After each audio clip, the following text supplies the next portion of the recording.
नमस्कार, बहुत स्वागत है आपका ओंकार न्यूज में। मैं हूं आपके साथ ज्योति यादव। तो बुलेटिन की शुरुआत करेंगे उत्तराखंड की खबरों के साथ। उत्तराखंड में कांग्रेस में जो चल रही है आपसी गुटबाजी और बड़े नेताओं के एक दूसरे के खिलाफ बयानबाजी को समाप्त करने के लिए केंद्रीय नेतृत्व ने कांग्रेस ने वरिष्ठ नेता पीएल पुनिया को देहरादून भेजा है। पीएल पुनिया ने कांग्रेस के 40 वरिष्ठ नेताओं से मुलाकात कर सभी से कांग्रेस को मजबूत करने की बात कही है। कांग्रेस प्रदेश अध्यक्ष करण महारा ने कहा कि पार्टी के वरिष्ठ नेता पीएल पुनिया ने उत्तराखंड कांग्रेस के तमाम नेताओं से मुलाकात की और उत्तराखंड के हालातों पर चर्चा की है।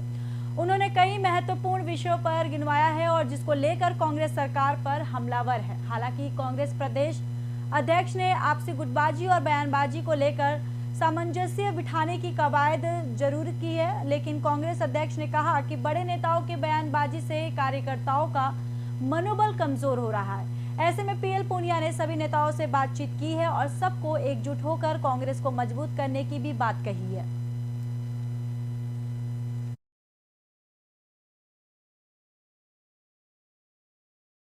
देखिए, कल वो आ गए थे और कल वो करीब 40 सीनियर्स से मिले हैं और उत्तराखंड के आज के हालात पे चर्चा करने के लिए वो आए हैं।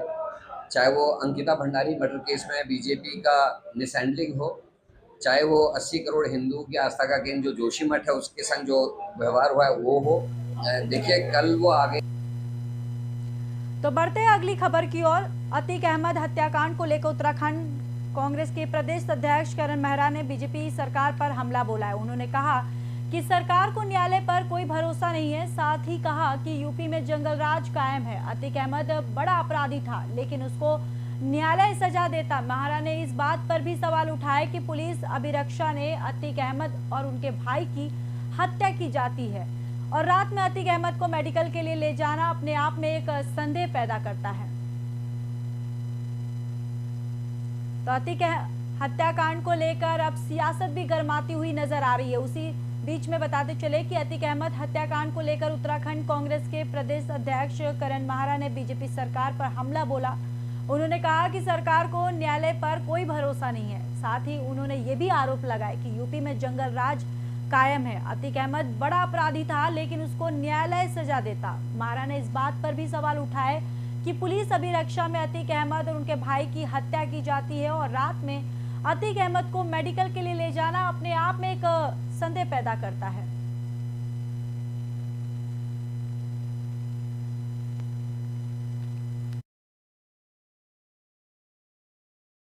देखिए, इस बात से कोई इनकार नहीं करता कि अतीक अहमद एक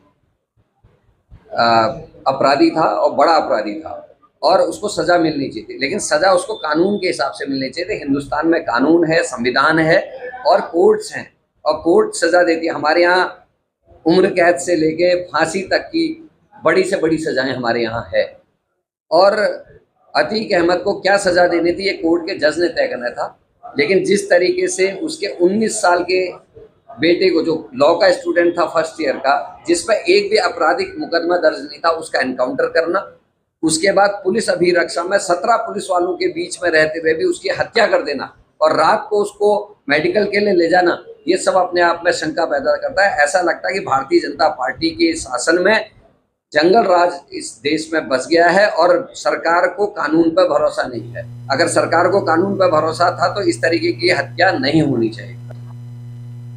बढ़ते अगली खबर की ओर। बाजपुर में जिलाधिकारी युगल किशोर पंत ने गेहूं के खेत में क्रॉप कटिंग का कार्य किया है। इस दौरान जिलाधिकारी ने अपने हाथों से गेहूं की क्रॉप कटिंग की है। बताते चले कि बीते दिनों हुए बारे के बाद फसलों का निरीक्षण करने के लिए उधम सिंह नगर के जिलाधिकारी जुगल किशोर पंत ने बाजपुर के ग्राम चकरपुर में कृषक अशोक कुमार के खेत में क्रॉप कटिंग का कार्य किया। इस दौरान जिलाधिकारी ने अपने हाथों से गेहूं की फसल की कटाई की और इस दौरान जिलाधिकारी युगल किशोर ने बताया कि क्रॉप कटिंग से जानकारी प्राप्त हुई है कि 1 एकड़ में करीब 2.5-15 कुंटल गेहूं की उपज हुई है। जिलाधिकारी ने संबंधित विभाग को निर्देशित करते हुए कहा कि विभाग कृषकों के साथ मिलकर उत्पादन को बढ़ाने के साथ साथ नई तकनीकों और मिश्रित खेती जैसे पहलुओं को बढ़ाने का प्रयास करे, जिसका समय समय पर विभागों द्वारा स्थलीय निरीक्षण भी किया जाएगा। और इस दौरान जिलाधिकारी ने बताया कि जिले में क्रॉप कटिंग प्रयोगों के आधार पर ही फसलों के औसत उपज और उत्पादन के आंकड़े तैयार किए जाते हैं। साथ ही इसके माध्यम से फसल बीमा योजना और कृषि उत्पादित संबंधित अलग अलग योजनाओं हेतु डाटाबेस भी तैयार किया जाता है।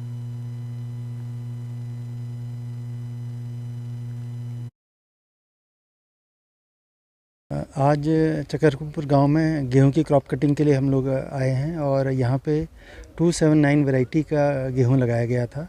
और जो क्रॉप कटिंग के बाद हमने जो यील्ड देखी वो करीबन 15.5 कुंटल प्रति एकड़ के हिसाब से निकली है। और जो फसल जिस एरिया में काटी गई थी वो एरिया में फसल गिरी हुई थी, इस वजह से उसका यील्ड थोड़ा सा कम था, जो औसत यील्ड है। तो ऐसे में अभी जो हाल की बारिश हुई थी उसके बाद सर्वे कराया गया था। सर्वे के बाद रिपोर्ट गवर्नमेंट को भेजी है और जो आपदा के मानक हैं, तो जितने क्षेत्र आपदा के मानक में आएंगे उनको आपदा राहत कोष के तहत जो मदद है वो।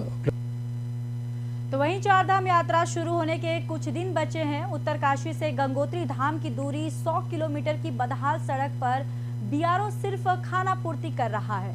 आज बीआरओ ने गंगोरी का वेली विरज का मरम्मत कार्य कर रहा है। सड़कों पर गड्ढे में मिट्टी भरी जा रही है। क्या इस तरह चलेगी चारधाम? बीआरओ के काम पर सवालिया निशान खड़े हो रहे। उच्च अधिकारी सड़क को लेकर कोई बयान देने को तैयार नहीं है। बस यही कहते हैं कि हमारे पास कोई बजट नहीं है सड़क ठीक करने के लिए। जब सड़क ठीक नहीं होती तो निश्चित तौर पर चारधाम यात्रा में दुर्घटनाओं से इनकार नहीं किया जा सकता है।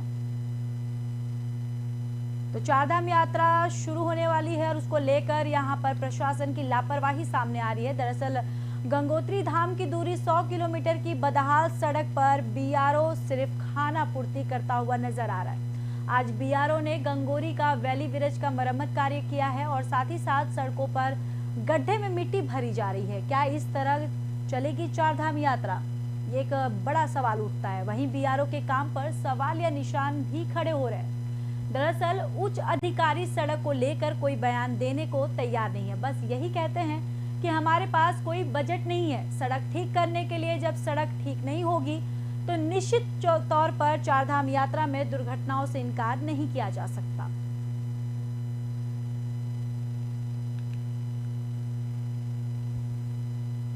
तो आपको बताते चले कि चारधाम यात्रा शुरू होने वाली है और वहीं पर सड़कों की जर्जर हालत देखने को मिल रही है। साथ ही साथ आपको बताते चले कि 100 किलोमीटर की बदहाल सड़क पर बीआरओ सिर्फ खाना पूर्ति कर रहा है। आज बीआरओ ने गंगोरी का वैली विरज का मरम्मत कार्य किया है और साथ ही साथ सड़कों पर गड्ढे में मिट्टी भरी जा रही है। क्या इस तरह चलेगी चारधाम यात्रा?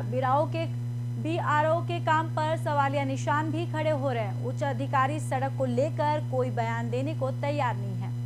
बस वो यही कहते हैं कि हमारे पास कोई बजट नहीं है सड़क ठीक करने के लिए। जब सड़क ठीक नहीं होगी तो निश्चित तौर पर चारधाम यात्रा में दुर्घटनाओं से इनकार नहीं किया जा सकता।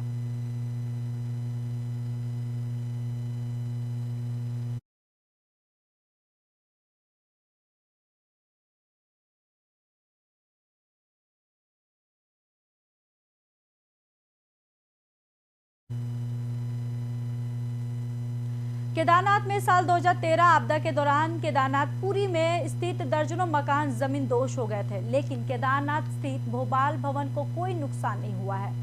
केदारनाथ आपदा का गवाह रहा भोपाल भवन अब इतिहास के पन्नों में सिमट जाएगा। इसका कारण केदारनाथ में निर्माणाधीन मास्टर प्लान योजना है।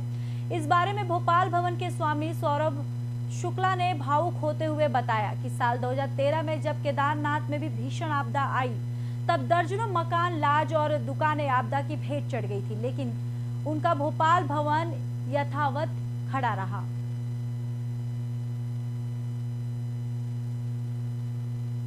तो आपको बताते चले कि केदारनाथ हादसे को 10 साल पूरे हो गए। इसको लेकर आपको बताते चले कि आपदा के दौरान केदारनाथपुरी में स्थित दर्जनों मकान जमींदोज हो गए थे, लेकिन केदारनाथ स्थित भोपाल भवन को कोई नुकसान नहीं हुआ है। वहीं केदारनाथ आपदा का गवाह रहा भोपाल भवन अब इतिहास के पन्नों में सिमट जाएगा। इसका कारण केदारनाथ में निर्माणाधीन मास्टर प्लान योजना है और इस बारे में भोपाल भवन के स्वामी सौरभ शुक्ला ने भावुक होते हुए बताया। उन्होंने कहा कि साल 2013 में जब केदारनाथ में भी भीषण आपदा आई तब दर्जनों मकान, लाज और दुकानें आपदा की भेंट चढ़ गई थी, लेकिन उनका भोपाल भवन वैसा का वैसा ही खड़ा रहा।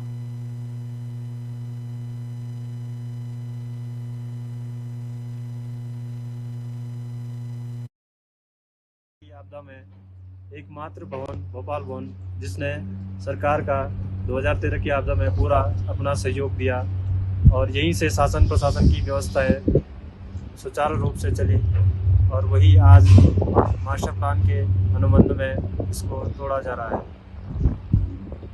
और जिसके क्रमानुसार इसको 2 वर्ष के अवधि में बनाकर यहीं पर दिया जाएगा।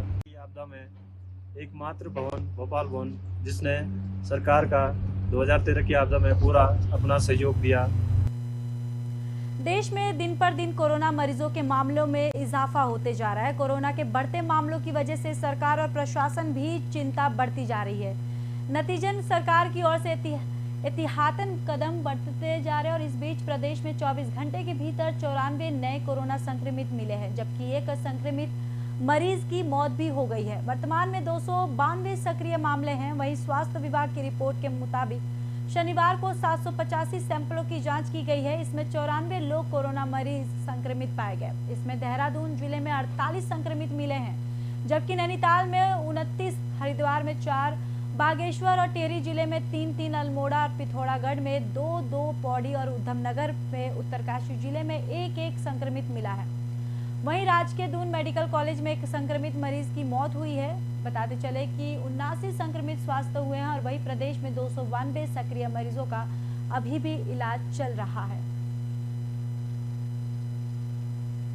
तो बताते चले कि देश में फिर से कोरोना एक बार दस्तक दे रहा है, जिसको लेकर बताते चले कि कोरोना के मरीजों के मामले में इजाफा भी देखा जा रहा है। कोरोना के बढ़ते मामलों की वजह से सरकार और प्रशासन की भी चिंता बढ़ती जा रही है। नतीजन सरकार की ओर से एहतियातन कदम बढ़ते जा रहे हैं। इसी बीच प्रदेश में 24 घंटे के भीतर 94 नए कोरोना संक्रमित मिले हैं, जबकि एक संक्रमित मरीज की मौत हुई है। वहीं वर्तमान में 292 सक्रिय मामले हैं। दरअसल स्वास्थ्य विभाग की रिपोर्ट के मुताबिक शनिवार को 785 सैंपलों की जांच की गई है। इनमें 94 लोग कोरोना मरीज संक्रमित पाए गए थे और इसमें देहरादून जिले में 48 संक्रमित मिले हैं, जबकि नैनीताल में 29, हरिद्वार में 4, बागेश्वर और टिहरी जिले में 3, अल्मोड़ा और पिथौरागढ़ में 2, पौड़ी, उधमनगर और उत्तरकाशी जिले में 1 लोग संक्रमित पाए गए हैं। वहीं राजकीय दून मेडिकल कॉलेज में एक संक्रमित मरीज की मौत हुई है। बताते चले कि 79 संक्रमित स्वस्थ हुए हैं और वहीं प्रदेश में 292 सक्रिय मरीजों का इलाज अभी भी चल रहा है।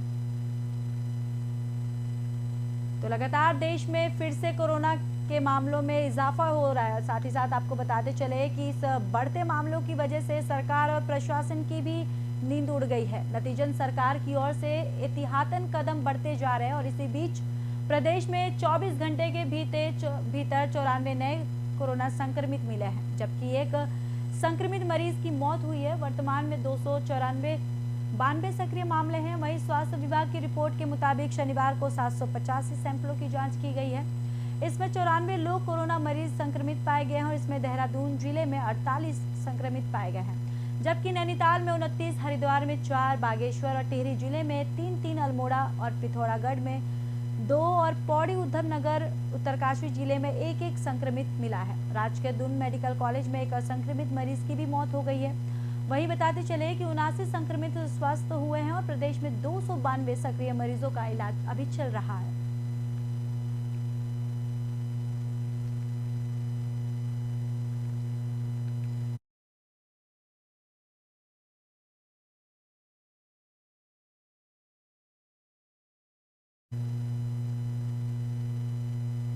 तो वहीं देश के कई हिस्सों के साथ उत्तराखंड में भी गर्मी ने लोगों को परेशान करना शुरू कर दिया। आपको बताते चले कि 15 अप्रैल बीते शनिवार शहर में इस सीजन का सबसे गर्म दिन रहा, जहां दून में अधिकतम तापमान 37 डिग्री सेल्सियस तक पहुंच गया है। तो मौसम विभाग ने मैदानी इलाकों में तापमान और बढ़ने की संभावना जताई है। साथ ही 18 अप्रैल को पर्वतीय क्षेत्रों और 19 को उत्तराखंड के सभी जिलों में हल्की बारिश की संभावना भी जताई जा रही है। दरअसल उत्तराखंड में तापमान में बढ़ोतरी का सिलसिला जारी है। अगले 2-3 दिनों में तापमान में से 2 से 3 डिग्री की और बढ़ोतरी हो सकती है।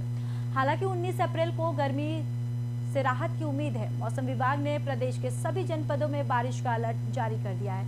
मौसम विभाग के मुताबिक अगले 2-3 दिन में उत्तरकाशी, रुद्रप्रयाग, बागेश्वर, अल्मोड़ा के ऊंचाई वाले इलाकों में हल्की बारिश और बर्फबारी हो सकती है। वहीं मैदानी इलाकों में अगले 2-3 दिनों में मौसम शुष्क रहने के आसार जताए जा रहे हैं।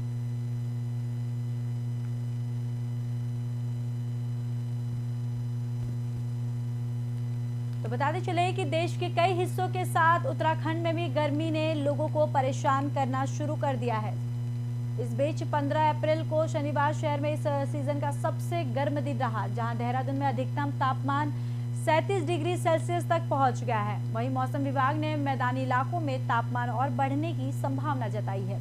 साथ ही 18 अप्रैल को पर्वतीय क्षेत्र और 19 को उत्तराखंड के सभी जिलों में हल्की बारिश की संभावना जताई जा रही है। उत्तराखंड में तापमान में बढ़ोतरी का सिलसिला जारी है। अगले 2-3 दिनों में तापमान में 2 से 3 डिग्री की ओर बढ़ोतरी हो सकती है। हालांकि 19 अप्रैल को गर्मी से राहत की उम्मीद भी जताई जा रही है। वहीं अगर बात करें, मौसम विभाग ने प्रदेश के सभी जनपदों में बारिश का अलर्ट जारी कर दिया है। मौसम विज्ञान के मुताबिक अगले 2 से 3 दिनों में उत्तरकाशी, रुद्रप्रयाग, बागेश्वर, अल्मोड़ा के ऊंचाई वाले इलाकों में हल्की बारिश और बर्फबारी हो सकती है। वही बात करें मैदानी इलाकों में, अगले 2 से 3 दिनों में मौसम शुष्क रहने के आसार जताए जा रहे हैं।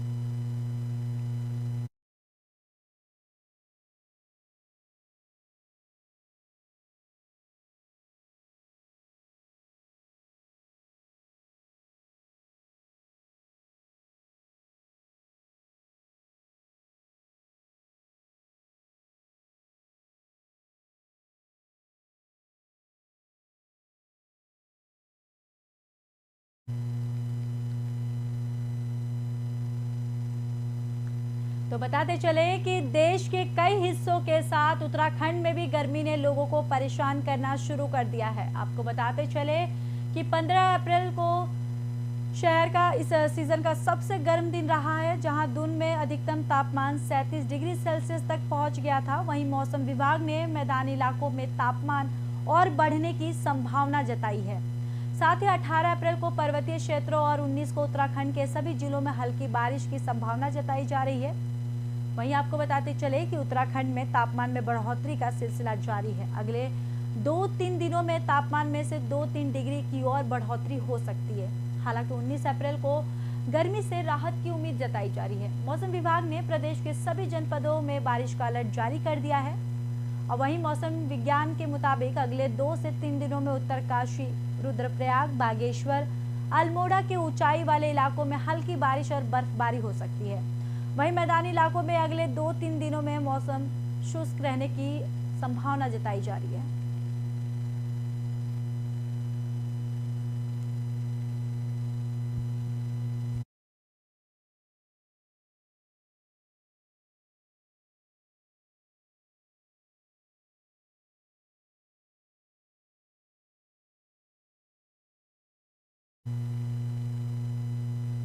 फिलहाल इस बुलेटिन में इतना ही। बाकी देश और दुनिया की खबरों के लिए देखते रहिए ओंकार न्यूज।